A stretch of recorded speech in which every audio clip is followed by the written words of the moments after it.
नमस्कार। राम राम। राम मंदिर में चंदा चोरी का जो मामला है अब वो बहुत बड़ा मामला हो गया है। एसआईटी की जांच बिठा दी गई है और जो उसकी प्रारंभिक रिपोर्ट है उसका कुछ हिस्सा भी जो है सामने आ गया है और उससे यही पता चलता है कि इस मामले में गंभीर लापरवाही हुई है मंदिर ट्रस्ट के द्वारा। क्योंकि जो शुरुआती रिपोर्ट है उसमें जो चीज़ें सामने आई हैं उससे ही पता चलता है कि जो चंदा मतलब जो दान वहाँ दिया जा रहा था, जो पैसे लोग वहाँ जमा कर रहे थे दान पेटी में, उन पैसों को गिनने की जो है जिम्मेदारी निजी एजेंसी के कर्मचारियों को दी गई थी और उनमें से बहुत सारी नियुक्तियां जो हैं पैरवी पर, सिफारिश पर, जान पहचान पर कि अच्छा ये मैं इनको जानता हूँ, ये हमारे दोस्त हैं, ये उनके भाई हैं, आप रख लीजिए। जो भाईचारा चलता है भारत में उसी पर ये जो है नियुक्तियां हुई। और ये काम जो है बैंकिंग वाला जो काम था मंदिर में वो एसबीआई को दिया गया था और एसबीआई ने क्या किया कि निजी सिक्योरिटी एजेंसी के कर्मचारियों को नोट गिनने के काम में लगा दिया। ठेके पर लेकर के एसबीआई ये काम करवा रही थी और उसमें से सबसे बड़ी बात यह है कि जो ये लोग मंदिर में आते थे तो उनकी एंट्री और एग्जिट की जांच तक नहीं होती थी।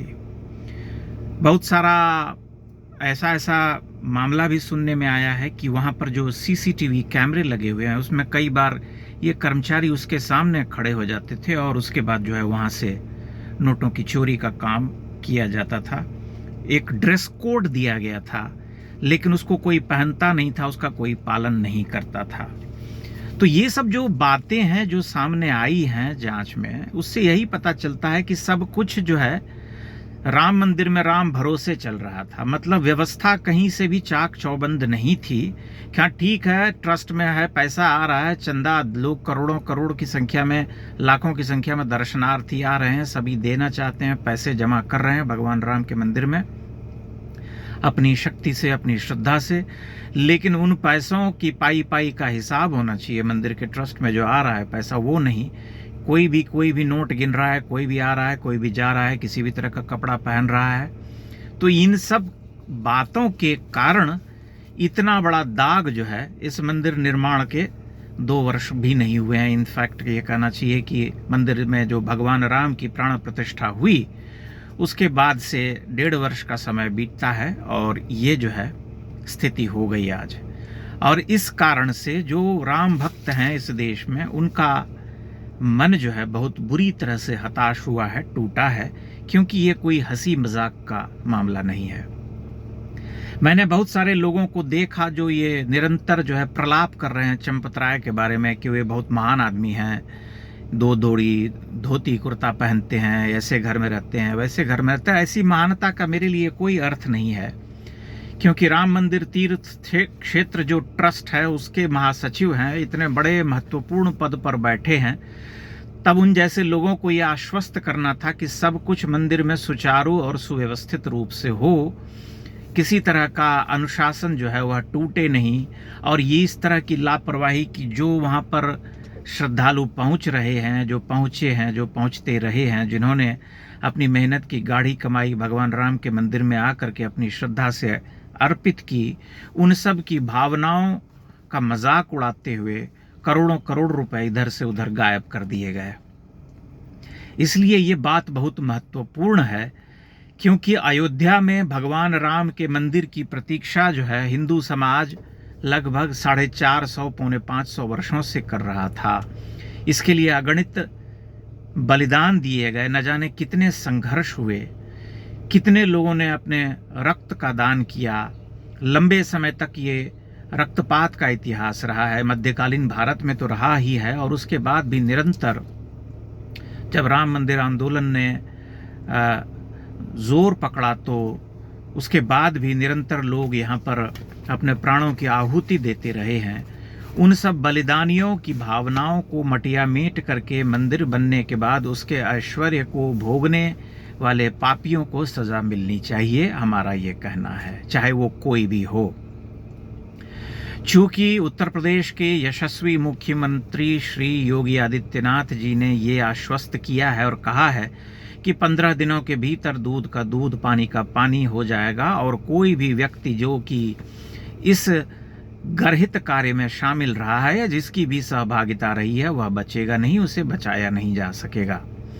इसलिए इस मामले का राजनीतिकरण तो नहीं होना चाहिए, लेकिन सांस्कृतिक रूप से अगर हम विचार करें, देखें, तो इस घटना की जितनी भी निंदा की जाए वह कम होगी। बल्कि यह आत्मावलोकन का समय है, यह विचार करने का समय है कि हिंदू समाज पतन के रसातल में क्यों गिरता जा रहा है।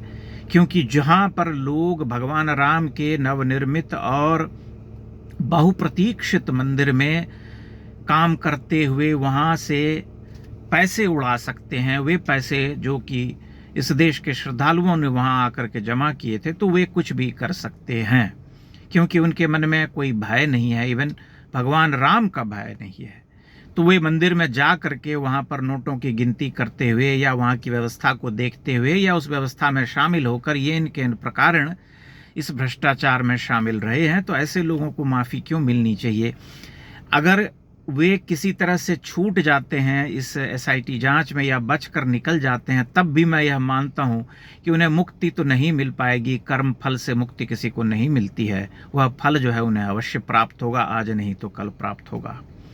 उसके दंड का निर्धारण जो है स्वयं भगवान कर देते हैं या काल कर देता है, दैव कर देता है।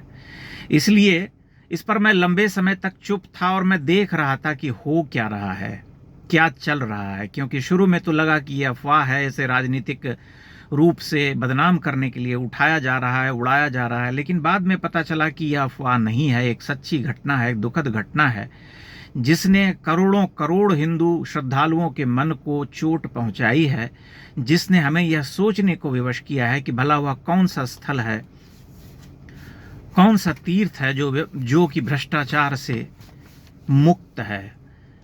हम सभी जानते हैं कि कितनी प्रतीक्षा के बाद भगवान राम का मंदिर बना, कितने हर्षोल्लास से प्राण प्रतिष्ठा हुई, देश भर के सेलिब्रिटीज, नए साधारण जनसाधारण और विशिष्ट लोग वहां पहुंचे। प्रधानमंत्री 2-2 बार वहां गए और उनका लंबा और अत्यंत ही भावनात्मक भाषण हमें याद है। लेकिन वह सब जो है आज मलिन हो गया, क्योंकि कुछ लोगों ने वहां से पैसे चुरा लिए। मंदिर के ट्रस्ट ने उनकी अनदेखी की और एक तरह से कहा जाए कि बिना उनकी मिली भगत या लापरवाही की यह संभव नहीं है। तब विचारणीय है कि जो लोग इसमें शामिल रहे हैं उन्हें कब दंडित किया जाएगा। जैसा कि मैंने कहा कि मुख्यमंत्री ने आश्वस्त किया कि 15 दिनों में दूध का दूध और पानी का पानी हो जाएगा। और शुरुआती जांच जो एसआईटी की है उसमें ये बातें सामने आई हैं कि इस तरह की लापरवाही हुई है। इसलिए हमें थोड़ी प्रतीक्षा करनी होगी, परंतु इस सत्य से कोई मना नहीं कर सकता कि इस घटना ने लोगों को आहत किया है और जो श्रद्धालु बहुत बड़ी संख्या में अयोध्या पहुंच रहे थे, वो श्रद्धालु जो हैं अब एक तरह से ठिठक गए हैं, ठहर गए हैं, उनका मन शंका से भर उठा है।